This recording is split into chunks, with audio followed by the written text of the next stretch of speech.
उत्तर प्रदेश के बांदा का रहने वाला निहालुद्दीन राजधानी भोपाल आता है और यहां आकर वो निहाल बन जाता है। अचानक वो एक भोली भाली डॉक्टर को अपने प्यार के जाल में फंसाता है, उसके परिवार वालों को अपने भरोसे में लेता है और धीरे धीरे करके सारी प्रॉपर्टी अपने नाम करवा लेता है। शुरुआत में निहालुद्दीन लड़की और उसके परिवार वालों को तीर्थ यात्रा कराने ले जाता था, मंदिरों के दर्शन कराने ले जाता था, नवरात्रि में दुर्गा दर्शन कराने ले जाता था। लेकिन अचानक जैसे ही लड़की को उस निहालुद्दीन की असलियत के बारे में पता लगता है, लड़की निहालुद्दीन से दूरियां बना लेती है।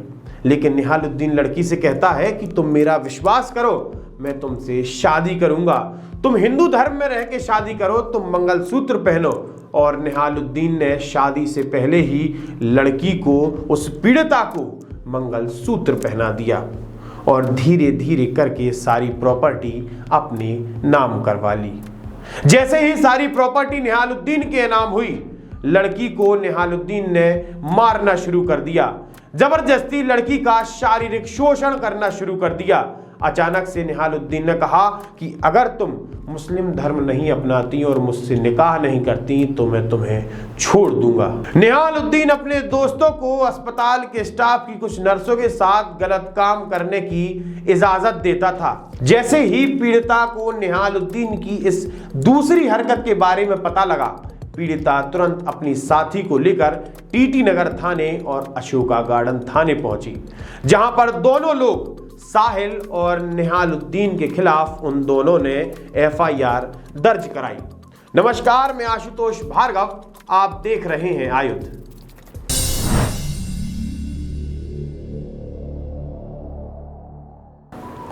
आज हम आपको सुनाएंगे लव जिहाद पीड़िता की आप बीती कहानी कि किस प्रकार से निहालुद्दीन ने निहाल बनकर उस लड़की को पहले अपने जाल में फंसाया, फिर उसकी सारी प्रॉपर्टी अपने नाम की और बाद में उसको धर्म परिवर्तन करने का दबाव बनाने लगा।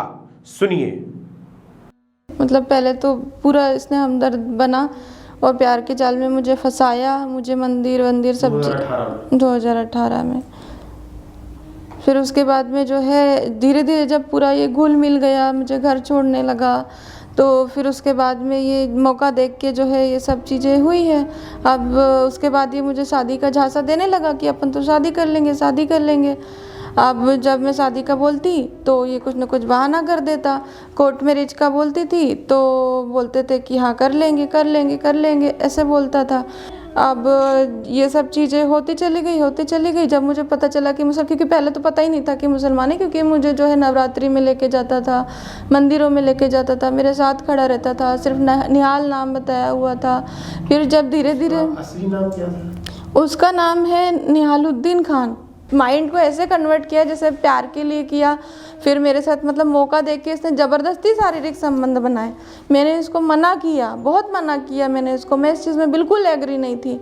तो इसने मेरे को जो है शादी का झांसा दिया इसने मेरे को, आज कर लेंगे कल कर लेंगे। और जब ये मुझे नवरात्रि से झांकी दिखा के जो है लेट नाइट छोड़ता था, इसने मौका देके ज़बरदस्ती इसने मेरे साथ में की। तो अब धीरे धीरे लड़ाई तो होते रही, शादी के लिए मैं बोलते रही, तो तब ये कोर्ट मैरिज के लिए मना नहीं कर रहा था। लेकिन जब पता चल गया और जब दस्तावेज चेंज हो गए, जब इसके हाथ में सब कुछ आ गया, पैसे से लेके दस्तावेज से लेके हर चीज़ जब इसके हाथ में आ गई, तब इसने मेरे को बोला कि अब तुम जो है मुसलमान बनो और तुम धर्म परिवर्तन करो और तुम मेरे से निकाह करोगी तो ही मैं उस शादी को लीगल मानूंगा, तो ही तुमको मैं बीवी मानूंगा, नहीं तो मैं कुछ नहीं मानूंगा। और वही मेरे लिए जायज़ है और जब तक हलाल नहीं होगा तो मैं नहीं मानूंगा इस चीज़ को। कि पहले तो खुद मंदिर मुझे ले जाता था, मैं पूजा पाठ करती थी तो बोलता था तुम्हारा कृष्ण बलात्कारी है, तुम्हारा राम तो राजा था, तुम लोगों ने उनको भगवान बना दिया और तुम लोग तो हिंदू चूतिए लोग हो, तुम लोग बुत परस्ती करते हो। पूरे दुनिया में जो है एक सिर्फ मुसलमान धर्म है जो सच्चाई पे चलने वाला धर्म है और कुरान ही सिर्फ एक बुक है ऐसी जो ऊपर कुदरत से आई है, जिसको लिखा नहीं है किसी ने, ऐसे बोलता था। और तुम लोग राह से भटक गए हो सब लोग, और इसलिए तो सबसे ज़्यादा मुसलमान धर्म को मानने वाले लोग हैं दुनिया में। और सिर्फ थोड़े से तुम लोग जो है हिंदू लोग हो उसमें उचक रहे हैं सब लोग, आरएसएस वाले हैं, बीजेपी वाले हैं, मोदी जी है, योगी जी है, इन मतलब खूब इसको सबसे प्रॉब्लम थी जो भी न्याय के लिए लड़े और जो भी हिंदुत्व के लिए लड़े। जब अब पता चल गया तो मुझे ये रोज़ रोज़ प्रताड़ित कर रहे थे कि मैं अपना धर्म परिवर्तन करूं और इनसे निकाह करूं। चाहे मौलाना से बात करके बोलते थे कि ऐसा नहीं कर रही वैसा नहीं कर रही, मुझे उनसे मीटिंग कर लेने को फोर्स करते थे कि एक बार उनसे मिल लो, समझ तो लो कि वो क्या बोलना चाह रहे हैं, उसके बाद तुम अपना फैसला लेना। मतलब हर चीज़ का पटाके, कभी गुस्से से, कभी मारने का बोल के, कभी ख़त्म कर दूंगा बोल के, तो कभी ऐसा बोलते थे कि किसी का नहीं होने दूंगा। मतलब हर चीज़, साम दाम दंड भेद सब कुछ किया इन्होंने मेरा धर्म परिवर्तन के लिए। और फिर कभी कभी हाथ उठाना, फिर रोज़ रोज़ हाथ उठाना, ये सब चीज़ें होती चली गई, जुल्म बढ़ते चले गए इसके मेरे ऊपर। और फिर मेरे को ये बोलने लगा कि तुम अभी मेरी बात मान के मुसलमान नहीं बन रही हो। तो जब जैसे अफ़गानिस्तान के साथ में हुआ ना, तालिबान वालों ने उनको मतलब वहाँ पे जो सब कुछ हुई और फिर उनकी हुकूमत हो गई, तो बोले ऐसे इंडिया में भी जो है मोदी सरकार को अभी जाने दो यहाँ से, उसके बाद तुम देखो मोदी योगी ये कुछ नहीं करने वाले और सब तालिबान वाले यहाँ पे आएंगे और जो अफ़गानिस्तान का हाल हुआ है तो वैसा ही यहाँ पे भी होगा। जितने भी हिंदू हैं, तुम क्या, फिर तो तुम्हारी तो कोई बात ही नहीं है, फिर तो जितने हिंदू हैं सबको वो लोग यहाँ पे मुसलमान बनाएंगे। अपनी कहानी बताते हुए लड़की की आंखों में आंसू आ जाते हैं। अपनी कहानी बताते हुए वो बार बार वो तस्वीरें भी दिखाती है, वो तस्वीरें जिनमें निहाल उर्फ निहालुद्दीन उसे घुमाने के लिए मंदिरों में ले जाया करता था। वो तस्वीरें जिसमें वो निहालुद्दीन के साथ खुश नज़र आ रही हैं। वो तस्वीरें जो अब सिर्फ एक गंदी याद बनकर रह गई हैं। मामले के सामने आने के बाद पुलिस ने मामला दर्ज कर लिया है।